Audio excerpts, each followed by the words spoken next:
오늘은 창조의 역사를 이루시는 하나님을 증거하려고 합니다. 창조의 역사를 이루시는 하나님, 한번 따라서 하십시다. 창조의 역사를 이루시는 하나님. 아주 중요한 내용인데 여러분들이 잘 깨닫고 기억하시고 또 믿음으로 받아들이셔서 그렇게 사셔야 합니다. 다시 한번 하십시다. 창조의 역사를 이루시는 하나님. 성경에서 우리에게 가르쳐 주시는 하나님에 대한 첫 번째 계시의 말씀이 하나님은 창조주시라는 겁니다. 태초에 하나님이 천지를 창조하시니라 하는 창세기 1장 1절 말씀입니다.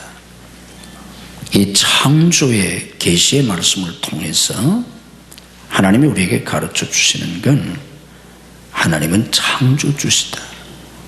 맨 처음에 아무것도 없는 데서 이 우주 만물을 하나님이 창조하셨다 하는 하나님의 창조의 역사를 우리에게 계시해 주실 뿐만 아니라 그 하나님은 창조의 하나님이 되셔서 역사 속에서 끊임없이 창조의 역사를 이루신다는 걸 우리에게 가르쳐 주시려고 하는 겁니다. 그래서 예수 믿는 삶은 이 창조주 하나님의 창조의 역사 속에 사는 삶입니다. 그래서 진정한 그리스도인의 삶은 보통 사람들이 생각하는 그런 종교 생활이 아닙니다. 교회 다니면서도 너무나 많은 사람들은 그냥 종교 생활을 할 뿐입니다. 아니면 교회 나가서 좀 더 진실한 사람이 되고 정직한 사람이 되고 좀 더 선한 사람이 되고 좀 더 다른 사람을 위해서 봉사하는 사람이 되고 이렇게 자신의 삶을 도덕적으로 윤리적으로 좀 더 발전시켜 나가는 삶이 신앙생활인 것처럼 생각하고 그런 삶을 사는 사람들이 대부분입니다. 그래도 우리 기독교는 그런 종교가 아닙니다. 예수님이 직접 이 세상에 오셔서 십자가에서 피 흘려 죽으시는 생명까지 버리시는 그 엄청난 일을 예수님이 하신 이유는 그런 수준의 은혜를 주시려고 한 게 아닙니다. 만약에 예수님이 이 세상에 인간의 몸을 입고 직접 오셨던 이유가 우리의 삶을 좀 더 발전시키거나 우리에게 뭔가 좀 더 새로운 것을 가르쳐 주시려고 하셨다면 아니면 우리에게 어떤 부분적인 복을 주시려고 하셨다면 굳이 예수님이 오실 필요가 없습니다. 하나님이 친히 인간이 되셔서 인간의 몸을 입고 오실 필요가 없습니다. 하나님은 선지자들을 통해서 하나님의 종들을 통해서 얼마든지 가르쳐 주실 수 있고 심지어는 천사들을 보내서도 얼마든지 놀라운 일을 하실 수가 있습니다. 그런데 하나님의 외아들을 이 세상에 보내신 것은 하나님이 친히 인간의 몸을 입고 이 세상에 오신 것은 그리고 그 예수님이 십자가에서 피 흘려 죽으시는 당신의 생명을 바치시는 그 엄청난 일을 하신 이유는 예수 그리스도를 통해서 하나님이 새로운 창조의 역사를 이루시기 위함입니다. 그건 예수님 밖에는 할 수가 없기 때문에 그 어떤 하나님의 종들도 선지자도 그 어떤 인간도 천사도 할 수 없는 하나님의 아들이신 예수님만이 하실 수 있는 일이기 때문에 예수님이 그렇게 오셨고 십자가에서 피 흘려 죽으신 겁니다. 이게 우리 기독교입니다. 이 예수 그리스도의 십자가 구속의 은혜를 믿고 예수님을 영접해서 구원받은 성도들은 예수 믿고 앞에서 말씀드린 것처럼 조금 더 진실한 사람이 되고 좀 더 선한 사람이 되고 좀 더 성실한 사람이 되고 자기의 삶이 좀 더 편안해지고 조금 더 행복해지고 좀 더 발전하는 그런 삶이 아니라 근본적으로 새로워지고 자기의 삶 속에 하나님의 창조의 역사가 충만한 그런 삶, 한마디로 기적의 삶을 살아야 합니다. 여러분들이 성경을 보면 구약에 나타난 하나님의 사람들의 그 삶은 그런 삶이었습니다. 하나님의 역사 속에 사는, 하나님의 창조의 역사 속에 사는, 하나님의 기적 속에 산 사람들입니다. 구약에 나타난 하나님의 사람들의 그 삶 속에 이루어졌던 그 일은 어느 것 하나도 그들 자신의 힘으로 되어진 게 없습니다.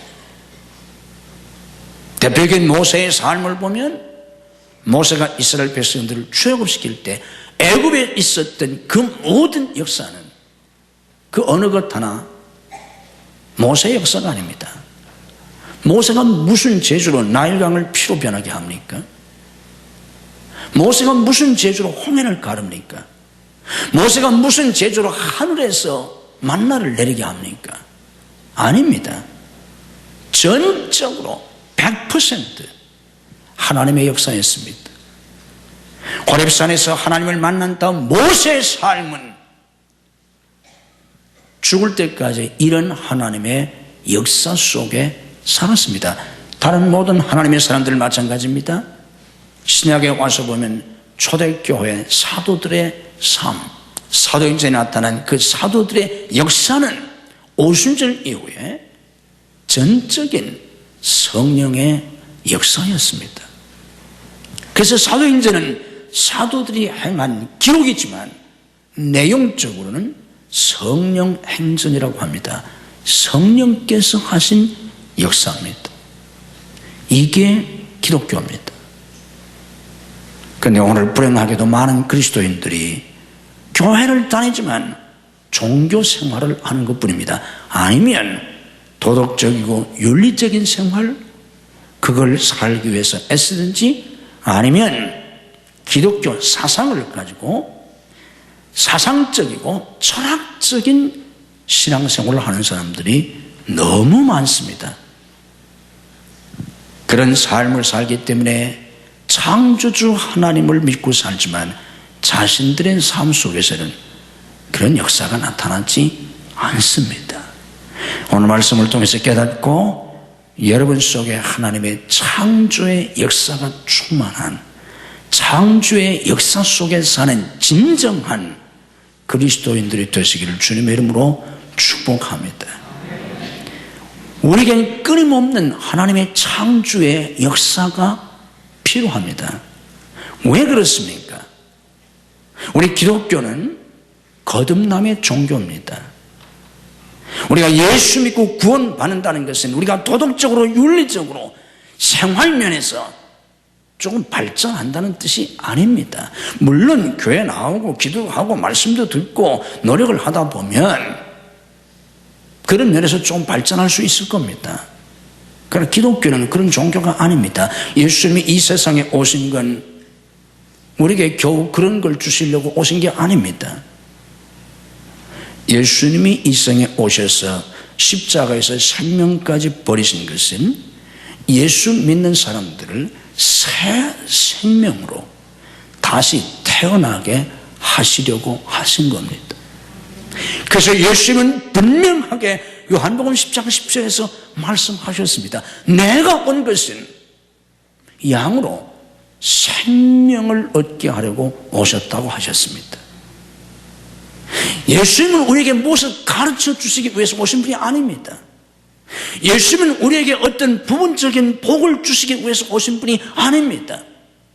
예수님은 우리에게 생명을 주시려고 오셨습니다. 그 생명은 예수님 자신의 생명입니다. 이것을 성경에서는 영생이라고 말합니다. 우리의 마음을 좀 개선시킨다든지 우리의 삶을 조금 발전시키는 그런 게 아니라 예수님의 생명을 우리에게 주셔서 이 생명으로 다시 태어나서 고린도서 5장 17절 말씀처럼 그런 적은 누구든지 그리스도 안에 있으면 새로운 피조물이다. 새로운 피조물, 새 사람을 만드시려고 예수님이 오신 겁니다. 이걸 요한복음 3장에서는 우리 주님이 니고데모의 질문에 내가 거듭나야 한다고, 다시 태어나야만 하나님 나라를 볼 수 있다고 말씀하신 겁니다. 이걸 우리가 교회에서 두 글자로 중생이라고 합니다. 거듭 중 날생, 거듭 다시 태어난다는 뜻입니다. 어떻게 사람이 다시 태어납니까? 만약에 하나님이 우리 보고 너 거짓말 좀 덜 해라, 좀 정직해라.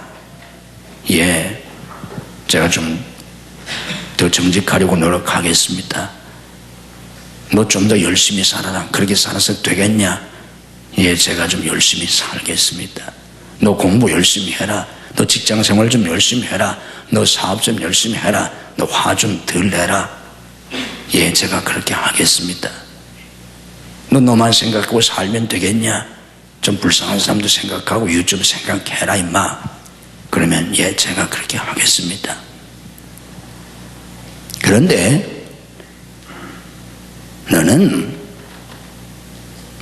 네가 아무리 그래도 안 되고, 아무리 배워도 안 되고, 노력해도 안 되고, 아무리 종교 생활을 해도 안 되고, 넌 다시 태어나야 돼. 네가 다시 태어나야만 네가 하나님 나라에 갈 수 있어. 그래야만 내가 그리스도인이 될 수 있어 라고 말한다면 여러분이 뭐라고 대답하시겠습니까? 예, 제가 다시 태어나겠습니까? 나겠습니다. 그럴 수 있습니까? 무슨 죄로 다시 태어납니까? 그래서 니고데모가 질문한 겁니다. 사람이 어떻게 다시 태어납니까? 사람이 늙어서 어머니 뱃속에 다시 들어갔다 나올 수 있습니까? 어떻게 다시 태어납니까? 그게 니고데모의 반문입니다. 이게 기독교입니다. 그럼 어떻게 태어납니까? 우리가 하나님의 창조의 역사가 임해야 합니다. 하나님의 창조의 역사가 한 개인에게 임할 때 그가 하나님의 생명으로, 예수님의 생명으로, 영원한 생명으로 다시 태어나서 새로운 피조물이 되는 것입니다. 이것은 하나님의 역사고 성령의 역사이기 때문에 내가 물과 성령으로 거듭나야 한다고 주님이 말씀하신 겁니다. 교회 나온다고 그리스도인이 되지 않습니다. 세례 받는다고 기독교인이 되는 게 아닙니다. 집사가 되고 장로가 되고 목사가 된다고 그리스도인이 되는 게 아닙니다. 하나님의 창조의 역사를 통해서 하나님의 생명, 예수님의 생명으로 다시 태어난 사람들만이 그리스도인입니다. 이런 창조의 역사가 여러분 모두에게 임하시기를 주님의 이름으로 축복합니다. 여러분 가정에 이 창조의 역사가 일어나야 아이도 구원받지 못한 가족들이 구원받게 되는 것입니다. 예수 믿고 거듭난 다음에는 우리의 속사람이 변해야 합니다. 우리의 심령이 변해야 합니다. 우리의 마음이 변해야 합니다. 빌립보서 2장 5절에 말씀한 것처럼 너희 안에 이 마음을 품라 곧 그리스도 예수의 마음이니 예수님 마음으로 변해야 합니다. 그 문제는 뭡니까? 사람은 안 변한다는 겁니다. 여러분들 살아보세요. 변하나? 안 변하잖아요. 아무리 애를 쓰고 노력을 해도, 아무리 잔소리를 해도 안 변하잖아요. 그러니까 가정생활을 해보면 부부가 만나서 몇십 년 지나도 돌아보면 남편 안 변하잖아요. 그 성질 안 변하잖아요. 작은 습관 하나도 안 변하잖아요. 아무리 잔소리를 해도, 심지어는 수없이 싸우고 갈라서려고도 하고, 또 한판 싸우고 나서는 내가 잘못했다고 다음에 안 그럴게, 다음에 안 그런다고 또 하고 끊임없이 그러잖아요. 이런 삶의 반복이잖아요. 그 사람들이 뭐라고 말합니까? 사람은 안 변해. 목사들이 한평생 목회하고 뭐라고 하는지 압니까? 교인이 안 변한다는 겁니다. 얼마 전 어떤 은퇴 목사님이 있으니 글을 보니까 한평생 수십 년 목회를 하고 은퇴하시면서 후임으로 온 젊은 목사에게 무슨 얘기를 해주냐면, 내가 수십 년 목회해 보니까 교인 안 변해. 교인 안 변해. 변화시키려고 하지 마. 변화를 기대하지 마. 내가 수십 년 설교하고 수십 년 목회해 봤는데 안 변해. 그게 은퇴하는 목사님이 젊은 후임 목사에게 은퇴하면서 전해준 얘기예요. 교육자들은 수년 동안 가르치지만 애들 안 변해요. 그게 변화시킬 생각도 안 해요. 지식만 전해주려고 하는 것뿐이지. 이게 교육이에요. 안 변합니다. 3살 버릇 8 간다고 하잖아요. 피는 못 속인다고 하잖아요. 씨 도둑질은 못한다고 하잖아요. 그게 다 무슨 말이에요? 안 변한다는 거예요. 속 사람이 변해야 하는데, 그 마음이 변해야 하는데, 그래야 삶이 달라질 텐데, 인생이 달라질 텐데 안 변한다는 거예요.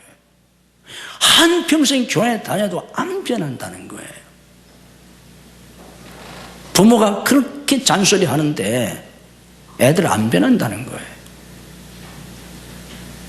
아내가 그렇게 잔소리하고 애원하는데도 남편 눈도 끔찍 안 한다는 거예요. 안 변한다는 거예요. 그러니까 어떻게 합니까? 70대에서 이혼해버리잖아요. 희망이 없다고 생각해서. 황혼 이혼이 왜 생기겠어요? 해 떨어지게 생겼는데. 안 변하니까 너는 희망이 없다. 그래서 마지막에 헤어지는 거 아닙니까? 희망이 없으니까. 이게 인간이에요. 그런데 우리의 속사람이 변하려면 내 속에 하나님의 창조의 역사가 이루어져야 합니다. 인간은 교육으로 변하지 않습니다. 노력으로 변하지 않습니다. 오죽하면 작심삼일이라고 했겠습니까? 혈서를 써도 소용이 없습니다. 손가락을 잘라도 소용이 없습니다. 감옥에 10번 집어넣었다 꺼내도 소용이 없습니다. 인간은 변하지 않아요. 하나님의 창조의 역사가 임할 때만 변합니다. 에스겔서 36장 26절에 이렇게 말합니다. 또 새 영을 너희 속에 두고 새 마음을 주겠다고 말씀하십니다. 하나님이 새 영을 주시고 새 마음을 주실 때만 변화됩니다. 우리의 환경이 변하기 위해서는 하나님의 창조의 역사가 필요합니다. 오늘 본 말씀이 뭡니까? 하나님께서 새 일을 행하시는데 광야에 길을 내시고 사막에 강을 내신다는 겁니다. 광야에 무슨 길이 있습니까? 광야에 길이 없기 때문에 헤매다가 죽는 겁니다. 사막에 무슨 강이 있습니까? 물 한 방울, 비 한 방울 내리지 않는데. 그런데 광야에 길을 내시고 사막에 강을 내신다는 거예요. 이게 뭡니까?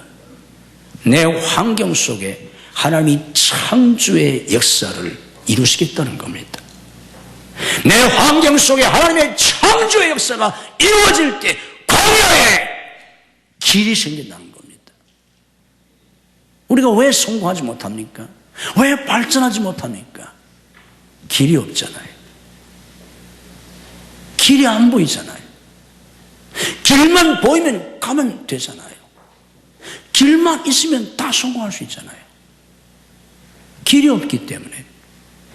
그런데 하나님이 이 환경을 바꾸신다는 거예요. 환경의 창조의 역사를 이루신다는 겁니다. 공부도 하나님이 공부의 길을 열어주셔야 되잖아요. 학업의 길을 열어주셔야 그럼 공부할 수 있고, 진학의 길을 열어주시면 진학하는 거고, 유학의 길을 열어주셔야 유학 가잖아. 뭐 유학 가는 게 별거예요. 비행기 타면 다 갈 수 있는 건데 길이 안 열리니까 유학을 못 하는 거지. 취직의 길이 열리면 다 취직할 수 있잖아요. 사업의 길을 열어주시면 다 사업할 수 있잖아요. 사역의 길도 하나님이 열어주셔야 되고. 근데 길이 안 보이잖아요. 길이 없잖아요. 하나님이 광야에 길을 내신다는 건 창조의 역사를 이루신다는 거예요. 사막에 강을 내신다. 사막엔 물이 없잖아요. 그러니까 생명체가 살지 못하지 않습니까? 생명이 없으니까 번영의 역사가 이루어지지 못하잖아요. 강을 내신다는 건 사막에 생명과 번영의 역사를 일으키신다는 거예요. 하나님이. 사막에 강이 생기면, 물이 생기면 거기에 풀도 자랄 수 있고 나무도 자랄 수 있고 물고기도 자랄 수 있고 나무 열매를 맺힐 수도 있고 사람들이 모여서 성부를 이루게 되지 않습니까? 메마른 사막에 하나님이 생명의 역사를, 번영의 역사를 이루신다는 겁니다. 내가 지금 광야 같은 인생을 살고 있다면 여기서 죽는 거 이렇게 살다가, 내가 지금 가도 풀한폭이 없는, 물 한 모금 구할 수 없는 사막 한가운데 내가 떨어져 있다면 거기에서 결국은 걷다 쓰러져서 거기서 죽고 마는 거예요. 이런 인생을 사는 거예요. 얼마나 힘들겠어요. 한 걸음 한 걸음 떼는 것이 너무 힘들지 않아요. 그러면서 끝이 보이지 않고 길이 보이질 않잖아요. 이런 인생에 새로운 축복이 열리려면 하나님의 창조의 역사가 이루어져야 합니다. 하나님이 그걸 하신다는 거예요. 광야에 길을 내시고 사막에 강을 내리라. 하나님의 창조의 역사가 임해야 우리 사역에 열매가 있습니다. 우리가 예수 믿고 믿음이 좀 생기면 다 주님을 위해서 살고 싶어요. 주님을 위해서 살리는 마음도 있고 주님을 위해서 큰 일을 하고 싶은 마음도 있고, 전 중학교 때 은혜 받고 그런 마음이 들어서 목사 되겠다고 서운했어요. 근데 우리가 주님의 일을 해보면 안 돼요. 그래서 우리가 교사도 하고 속장도 하고 전도도 하고 무엇도 하고 목사도 해보는데 막상 해보면 안 됩니다. 열심히 해도 안 돼요. 어떤 데는 죽어라고 해도 안 돼요. 우리가 그래서 기도도 합니다. 기도해서 안 돼요. 아무리 기도해도 안 돼요. 왜 안 되는가? 하나님의 창조의 역사가 임할 때만 놀라운 사역의 열매가 맺히는 겁니다.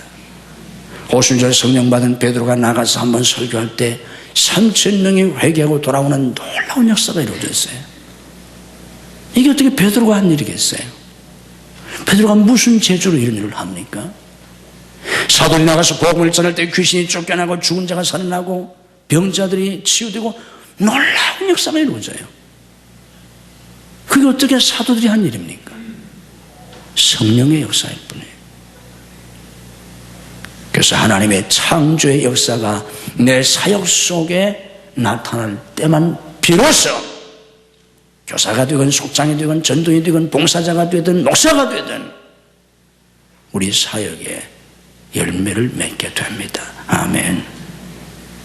그래서 우리 삶에는 절대적으로 하나님의 창조의 역사가 필요합니다.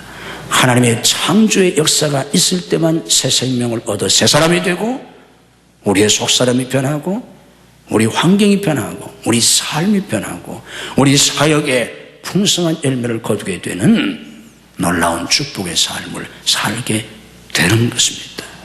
이런 하나님의 창조의 역사가 없으면 우리는 겨우 한 사람의 종교인으로 교회 생활하다가 그렇게 그냥 일생 동안 살다가 마는 겁니다.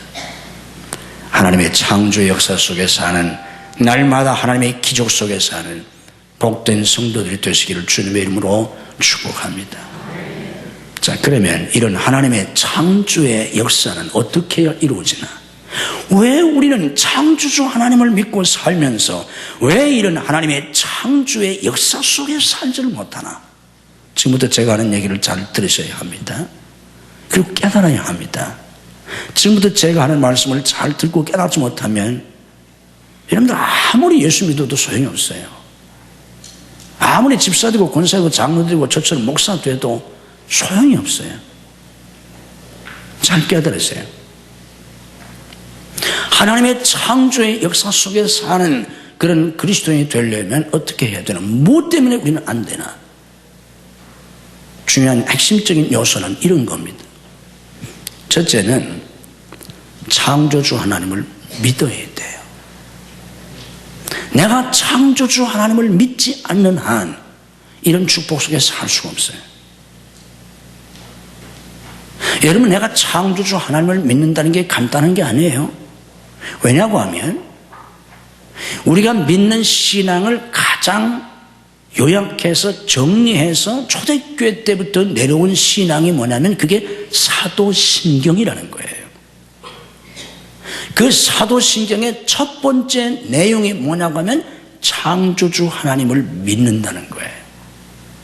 다시 말하면 우리가 믿어야 될 믿음의 첫 번째 내용이 창조주 하나님을 믿는 거예요. 사도신경이 어떻게 시작됩니까? 전능하사 천지를 만드신 하나님 아버지를 내가 믿사오며, 이게 사도신경의 첫 번째 구절이잖아요. 창조주 하나님을 믿는다는 고백이에요. 우리 한번 믿음으로 고백합시다. 나는 창조주 하나님을 믿습니다. 이게 굉장히 중요한 거예요. 창조주 하나님을 믿고 한 걸음 더 나아가서 중요한 건 뭐냐면 오늘 또 창조의 역사를 일으키시는 하나님을 믿어야 돼요. 많은 사람이 창세기 1장 1절에 나와 있는 하나님의 창조의 역사는 믿지만 오늘도 창조의 역사를 이루시는 하나님, 내 삶 속에 그 놀라운 창조의 역사를 이루시는 하나님을 믿지는 않아요. 아무리 태초에 하나님이 천지를 창조하셨다는 걸 너무너무 잘 알고 믿는다고 할지라도 오늘 또 창조의 역사를 이루시는 하나님을 믿지 못하면 소용이 없어요. 믿음으로 고백합시다. 나는 오늘 또 창조의 역사를 이루시는 하나님을 믿습니다. 아멘. 그 믿음을 가지셔야 돼요. 믿음으로 고백합시다. 나는 내 삶 속에 창조의 역사를 이루시는 하나님을 믿습니다. 이게 아주 중요해요. 오늘도 창조의 역사를 이루시는 하나님을 내가 믿는다고 할지라도 중요한 건 내 삶 속에, 모세의 삶 속에, 다윗의 삶 속에, 엘리야의 삶 속에, 바울과 베드로의 인생 속에가 아니라 그 하나님의 그 창조의 역사가 내 삶 속에, 내 생애 속에, 내 자녀들의 삶 속에 이루어질 걸 믿지 않으면 그 하나님의 창조의 역사는 나와 아무 상관이 없어요. 기독교의 믿음의 위대한 진리가 뭔지 압니까? 믿지 않으면 나와는 상관이 없다는 거예요. 왜 사도신경에서 나는 믿습니다, 이런 걸 믿습니다, 믿습니다, 믿습니다, 왜 그렇게 고백을 하겠습니까? 내가 믿으면 하나님의 영광을 보리라. 믿지 않으면 나와는 상관이 없어요. 하나님이 아무리 전능하시고 오늘 살아계셔도 믿지 않으면 나와 아무 상관이 없어요. 믿으셔야 합니다. 다시 한번 믿음으로 고백하시다. 나는 내 삶 속에 창조의 역사를 이루시는 하나님을 믿습니다. 아멘. 믿으셔야 합니다. 이 믿음을 가져야 돼. 두 번째, 이 두 번째가 중요해요. 우리가 조금 믿음이 잘하면 전능하신 하나님 우리가 잘 믿어요. 오늘도 살아계신 하나님 믿어요. 내 삶 속에도 하나님의 창조의 역사가 일어날 것을 믿어요. 그게 실제는 안 일어나요. 그걸 믿는데 실제는 안 일어나요. 그래서 갈등하는 거예요. 그걸 믿으니까 팍팍 일어납니까? 그걸 믿으니까 내 삶 속에서 날마다 하나님의 기적이 일어나요? 안 일어나. 그래서 어떻게 합니까? 기도합니다. 하나님 역사해달라고 기도해요. 그런데 기도해도 안 일어나요. 잘 안 돼요. 기도해서 안 되니까 어떻게 합니까? 작정 기도를 해요.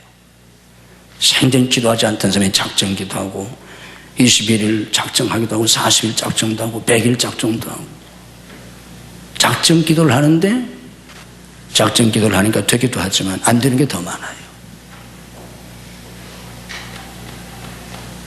그냥 보통 기도해서 안 되니까 새벽 기도를 합니다. 새벽마다 기도를 해요.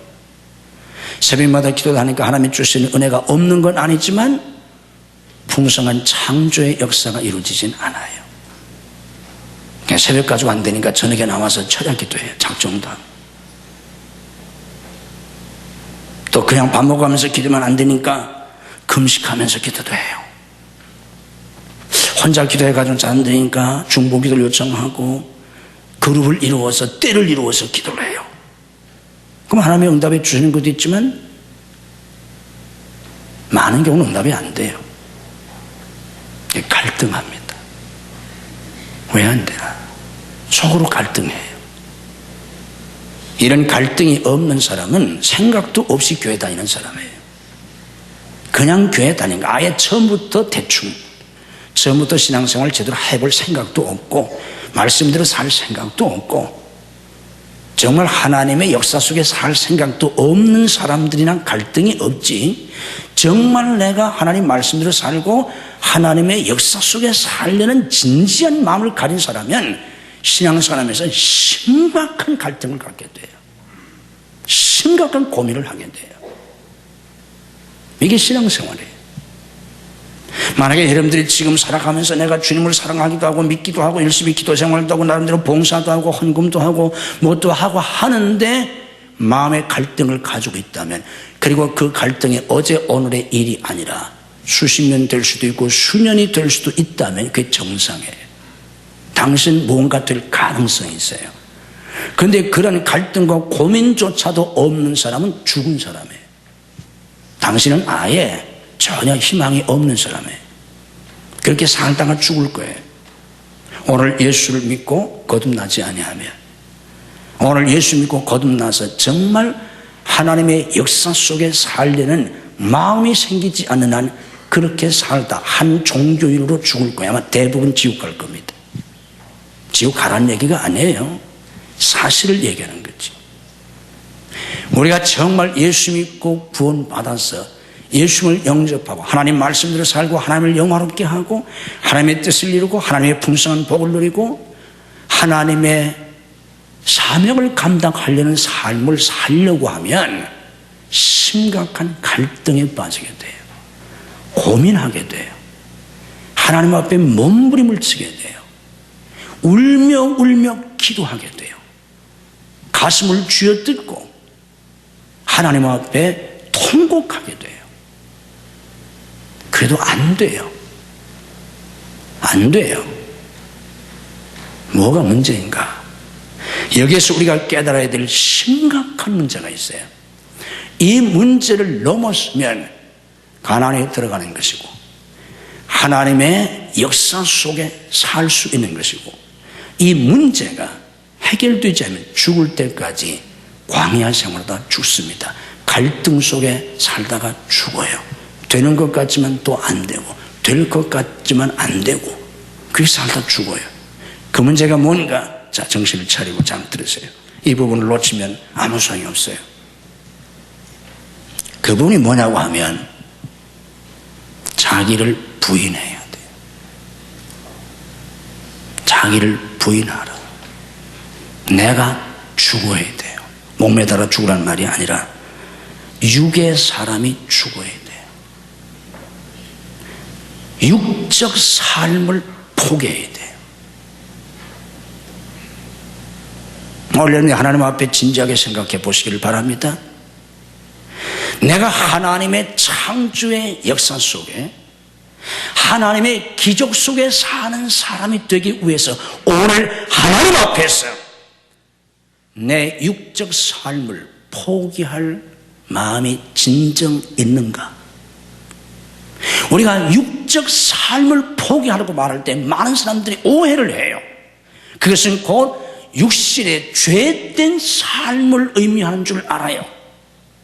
물론 육적 삶이란 그 말 속에는 육신의 죄악된 삶이 포함되어 있지만 그게 전부가 아니에요. 육적 삶이란 뜻은 자기 자신의 의지와 자기 자신의 힘으로 살아가는 삶을 성경에서 육적 삶이라고 말해요.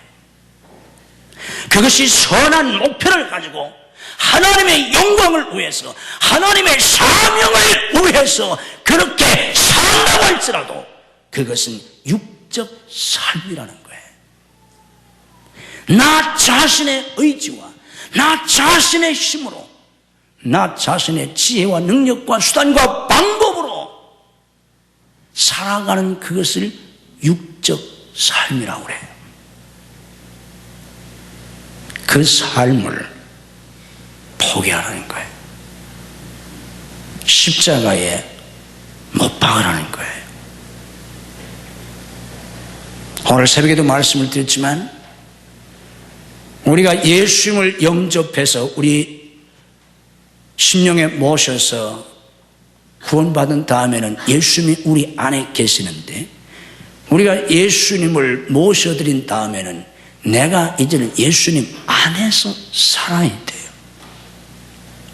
예수를 모셔드린 다음에 내가 예수님 안에서 살아야 되는데 많은 사람들은 예수님 안에서 살지 않아요. 예수님은 밖에 모셔두고 필요한 때마다 도움을 받으려고 그래요. 사는 건 내가 살아요. 내 속에서 내가 살아요. 내 인생의 주인이 나예요. 내 의지로 살아요. 내 힘과 수단과 방법으로 살아요. 그런데 내 의지와 내 수단과 방법으로 살다 보니까 어려운 일이 많아요. 잘 안 돼요. 그때마다 밖에 계신 예수님, 하늘에 계신 예수님께 도움을 청하는 거예요. 좀 도와달라고. 선하신 하나님이 때로 도와주시기도 해요. 그러나 그런 삶은 창조의 역사 속에 사는 삶이 아니에요. 그런 삶은 늘 그렇게 반복되는 삶이에요.